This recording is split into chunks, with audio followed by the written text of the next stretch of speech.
Welcome to Shekhawati education, जहां पढ़ाई होगी आसान और दमदार।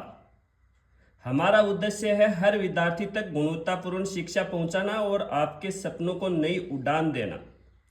अगर आप अपने भविष्य को बेहतर बनाना चाहते हैं तो अभी हमारे चैनल को सब्सक्राइब करें और बेल आइकन को दबाना ना भूलें।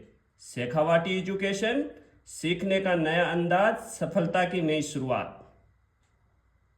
आज का सुविचार: शिक्षा वह शेरनी का दूध है जो जितना पिएगा उतना ही दहाड़ेगा। आज तारीख है 30 मई।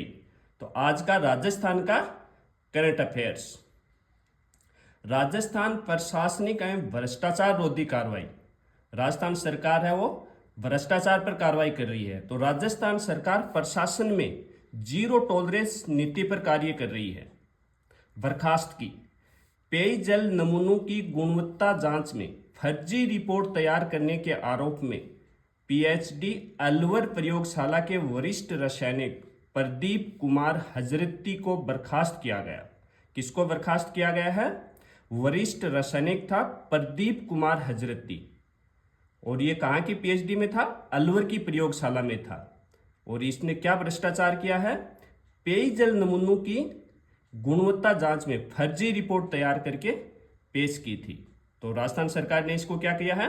बर्खास्त कर दिया गया। अगला क्वेश्चन, औद्योगिक पार्क प्रोत्साहन नीति 2026। औद्योगिक पार्क स्थापित करने के लिए प्रोत्साहन नीति जारी की है।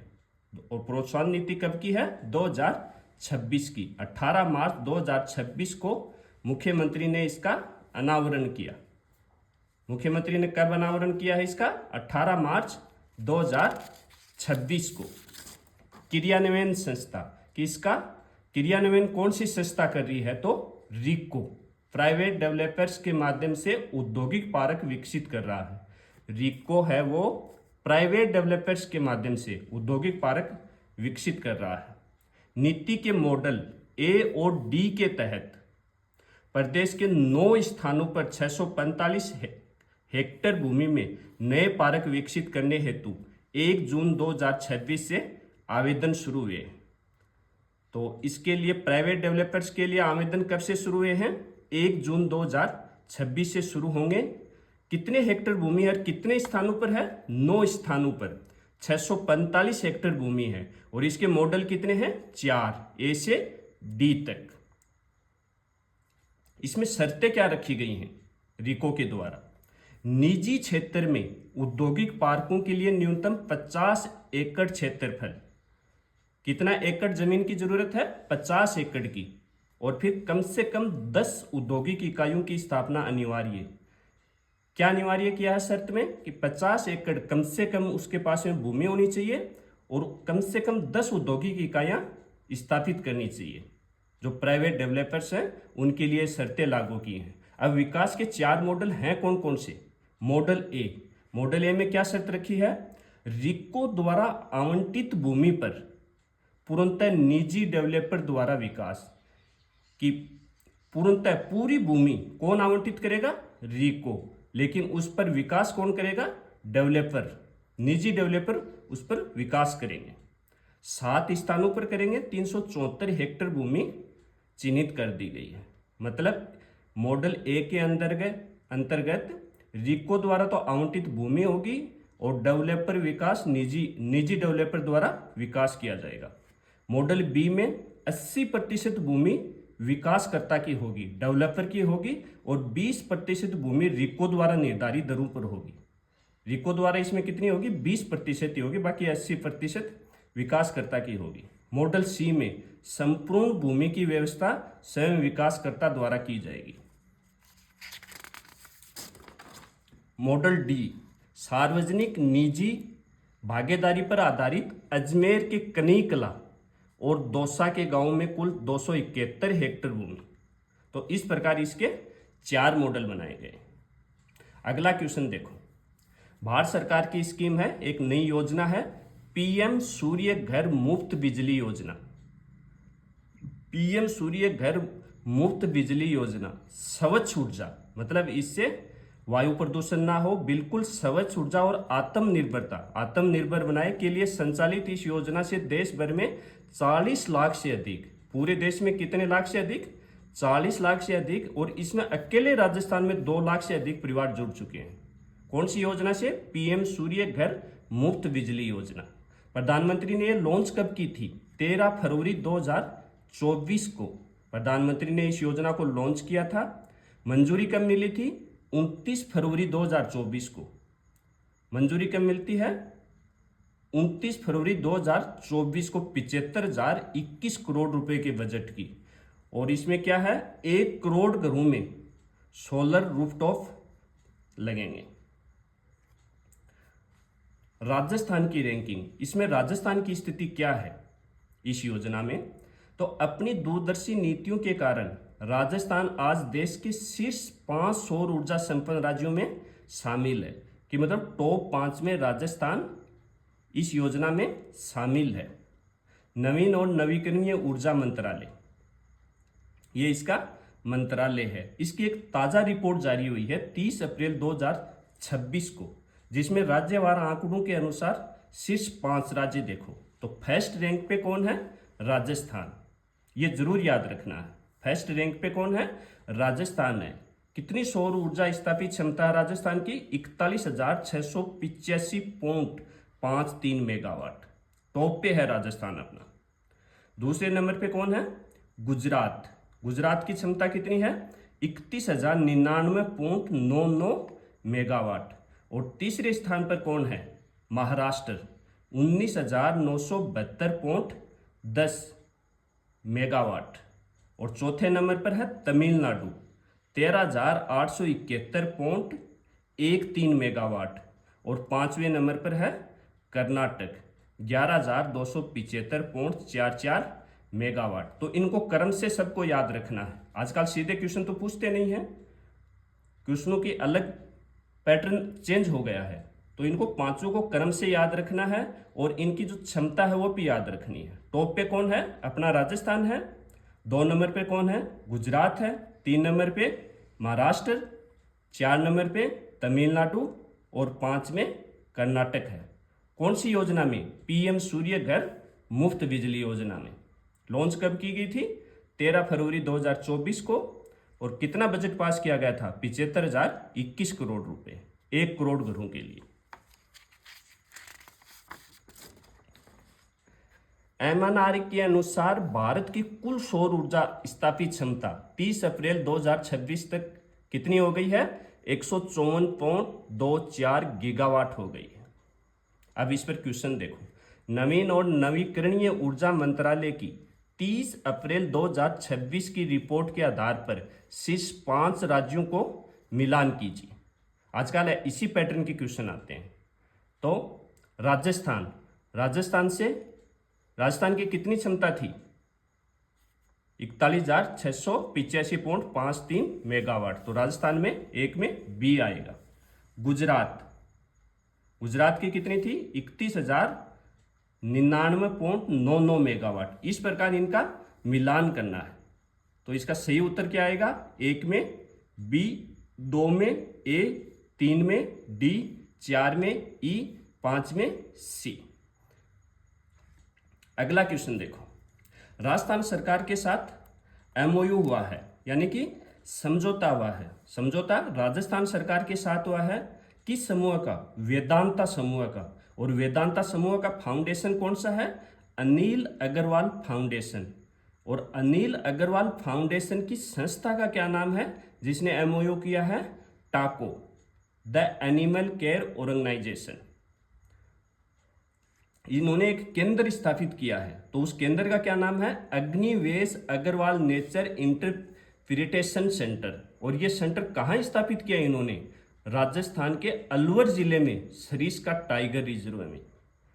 तो राजस्थान सरकार और संस्था का नाम क्या है? टाको, द एनिमल केयर ऑर्गेनाइजेशन। दोनों के बीच समझौता होता है, एमओयू होता है, और एक केंद्र स्थापित करते हैं, सेंटर स्थापित करते हैं। सेंटर का नाम क्या है? Agnivesh Agarwal nature interpretation centre. और ये कहाँ स्थापित करते हैं? सरिस्का टाइगर रिजर्व है। सरिस्का टाइगर रिजर्व है कहाँ पर? अलवर जिले राजस्थान में। तो ये एमओयू का उद्देश्य क्या है? वन्य जीव संरक्षण जागरूकता, पर्यावरण शिक्षा और सामुदायिक भागीदारी, ये इसका उद्देश्य है। अतिरिक्त पहल, रणथंभौर टाइगर रिजर्व के लिए 8 सर्वाइलेंस व्हीकल दिए गए हैं इसी संस्था द्वारा। सरिस्का के बारे में देखो, अलवर जिले में स्थित है, प्रमुख टाइगर रिजर्व है ये। और सरिस्का का दर्जा इसको कब मिला था? 1978 में मिला था। अब इस पर क्वेश्चन देखो, हाल ही में Agnivesh Agarwal nature interpretation centre कहाँ स्थापित हुआ है? तो सरिस्का टाइगर रिजर्व अलवर राजस्थान में। Agnivesh Agarwal nature interpretation centre की स्थापना के लिए किस संस्था ने राजस्थान सरकार के साथ एमओयू किया है? तो किसके साथ किया है? टाको। टाको की फुल फॉर्म क्या होगी? The animal care organisation. अब अगला क्वेश्चन देखो, प्रथम नारायण बारेठ पत्रकारिता पुरस्कार कौन सा पुरस्कार है? प्रथम नारायण बारेठ पत्रकारिता पुरस्कार, मतलब पत्रकारिता से संबंधित है। किसको मिला है? अवधेश अकोदिया को। और अवधेश अकोदिया किसमें संवाददाता हैं? दैनिक भास्कर के विशेष संवाददाता हैं।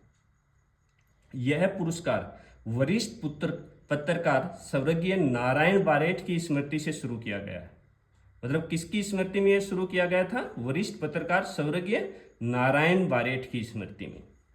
जयपुर प्रांतीय चारण सभा द्वारा, जयपुर की प्रांतीय चारण सभा द्वारा अमर क्रांतिकारी कुंवर प्रताप सिंह बारठ, जिसने 1857 की क्रांति में राजस्थान में इनके पूरे परिवार शहीद हो गया था, अमर क्रांतिकारी कुंवर प्रताप सिंह बारठ की जयंती एवं पुण्यतिथि पर समारोह आयोजित किया गया है। और प्रथम नारायण बारेठ पत्रकारिता पुरस्कार अवधेश अकोदिया को दिया गया है, जो दैनिक भास्कर के विशेष संवाददाता हैं। इसी अवसर पर श्री करनी चारण बालिका छात्रावास लाइब्रेरी का लोकार्पण भी किया गया है। अब क्वेश्चन देखो इस पर, प्रथम नारायण बारेठ पत्रकारिता पुरस्कार से किसे सम्मानित किया गया है? तो अवधेश अकोदिया को। अभी एक पुस्तक का विमोचन हुआ है, उसके बारे में अगला क्वेश्चन देखो। तो पुस्तक का नाम क्या है? Maharana the story of the rulers of Udaipur. पुस्तक का क्या नाम है? Maharana the story of the rulers of Udaipur. तो इस पुस्तक का लेखक कौन है? Brian master. पुस्तक का लेखक का क्या नाम है? ब्राइन मास्टर, जो एक ब्रिटिश लेखक है। इसका संस्करण, पुस्तक का कौन सा संस्करण है? 5वां संशोधित संस्करण है। कौन सा है? 5वां। तो पहला कब जारी हुआ था? 1990 में। विमोचन स्थल, कहाँ इसका विमोचन किया गया है? सिटी पैलेस उदयपुर में। और इसमें प्रमुख अतिथि कौन रहे थे? डॉक्टर गुलाब कोठारी और डॉक्टर लक्ष्य राज सिंह मेवाड़। ये मेवाड़ राजघराने के ही लक्ष्य राज सिंह है। इसका विषय क्या है? पुस्तक में क्या विषय है?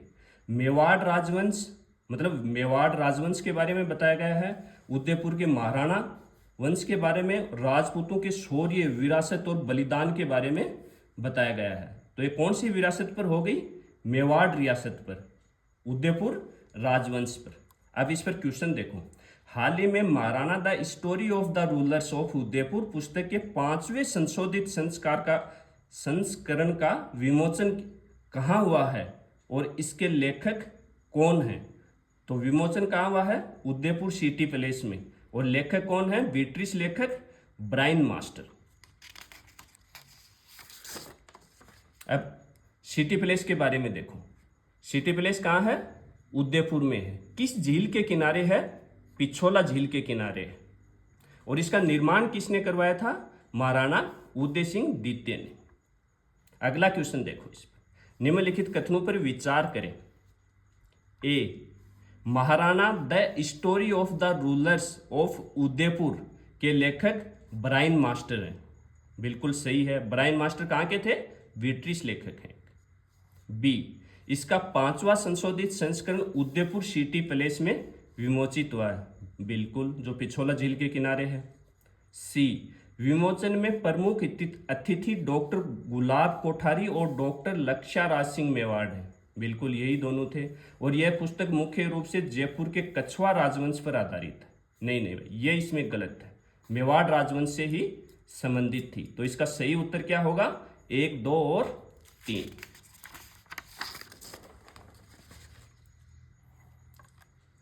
अगला क्वेश्चन, अभी एक डॉक्टर का क्वेश्चन है। राजस्थान के पहले ऑर्थोपेडिक सर्जन, राजस्थान का पहला ऑर्थोपेडिक सर्जन है जिसका क्या नाम है? रोहिल सिंह कक्कड़, जिनका चयन किसके लिए हुआ है? ऑक्सफोर्ड के न्यू फील्ड ऑर्थोपेडिक सेंटर में फेलोशिप हेतु हुआ है। किसका चयन हुआ है? डॉक्टर रोहिल सिंह कक्कड़ का। फेलोशिप का क्या मतलब होता है? एडवांस स्पेशलाइज्ड ट्रेनिंग होती है। जैसे डॉक्टर एमबीबीएस कर लेता है, एमएस कर लेता है, डीएनबी कर लेता है, इन पढ़ाइयों के बाद में एक हाई लेवल की ट्रेनिंग होती है, उसका नाम, उसको क्या बोलते हैं? फेलोशिप। और ये क्या नाम है इसका? एडवांस स्पेशलाइज्ड ट्रेनिंग होती है। और कहाँ पर होती है? ऑक्सफोर्ड में। ऑक्सफोर्ड कहाँ पर है? यूनाइटेड किंगडम में। इसको विस्तार से देखें। व्यक्ति का क्या नाम है? डॉक्टर रोहिल सिंह कक्कड़। इसका क्या क्षेत्र है? ऑर्थोपेडिक सर्जन है। इसका चयन किसके लिए हुआ है? फेलोशिप हेतु हुआ है। संस्थान कौन सी है? New field orthopaedic centre Oxford. किस देश में है? यूनाइटेड किंगडम में। और इसका विशेष महत्व क्या है? राजस्थान के पहले ऑर्थोपेडिक सर्जन हैं जिनका चयन यहां के लिए हुआ है। अब इस पर क्वेश्चन देखो। डॉक्टर रोहिल सिंह कक्कड़ के संबंध में सही कथन चुनिए। 1, उनका चयन ऑक्सफोर्ड के न्यू फील्ड ऑर्थोपेडिक सेंटर में फेलोशिप हेतु हुआ है। बिल्कुल हुआ है। 2, वे ऑर्थोपेडिक सर्जरी से संबंधित हैं। बिल्कुल। उनका संबंध राजस्थान से है। सभी कथन सत्य हैं। बिल्कुल। अगला क्वेश्चन देखो इसी पर। निम्नलिखित में से कौन सा युग्म सही है? A, doctor Rohil Singh Kakkar orthopaedic surgery हैं। बिल्कुल। B, new field orthopaedic centre कहां पे है? ऑक्सफोर्ड में है। फेलोशिप एडवांस स्पेशलाइज्ड ट्रेनिंग, उपयुक्त सभी सही हैं। अब अगला क्वेश्चन पर्यटन से संबंधित है, राजस्थान के पर्यटन से संबंधित। कथन ए, राजस्थान पर्यटन विभाग ने ग्रीष्मकालीन पर्यटन को बढ़ावा देने के लिए राजस्थान इन समर अभियान शुरू किया है। कि राजस्थान का जो पर्यटन विभाग है ने ग्रीष्मकालीन पर्यटन को बढ़ावा देने के लिए राजस्थान इन समर अभियान शुरू किया है। कारण आर, इसका उद्देश्य वर्ष भर पर्यटन गतिविधियों को बढ़ावा देना, कम ज्ञात पर्यटन स्थलों को पहचान दिलाना तथा अनुभव आधारित पर्यटन को प्रोत्साहित करना। तो इसके दोनों कथन सही हैं और कथन ए की सही व्याख्या करता है आर। इसका विस्तार से देखिए। अभियान का क्या नाम है? Rajasthan in summer. किस विभाग द्वारा शुरू किया गया है? राजस्थान के पर्यटन विभाग द्वारा। और इसका उद्देश्य क्या है? ग्रीष्मकालीन ऑफ सीजन टूरिज्म को बढ़ावा देना। इससे संबंधित मंत्री कौन है राजस्थान में? राजस्थान पर्यटन विभाग का मंत्री कौन है? दिया कुमारी, और यही उप मुख्यमंत्री भी है। प्रमुख अधिकारी कौन है इसका? पर्यटन संयुक्त निदेशक दलीप सिंह राठौड़। और प्रचार का माध्यम क्या रखा गया है? डिजिटल कैंपेन और सोशल मीडिया। प्रमुख स्थल कौन कौन से जिले इसमें शामिल किए गए हैं? उदयपुर, बूंदी, जयपुर, जोधपुर, बाड़मेर, रणथंभौर। तो आज का राजस्थान का करंट अफेयर्स यहीं पर समाप्त होता है। जय हिंद, जय भारत।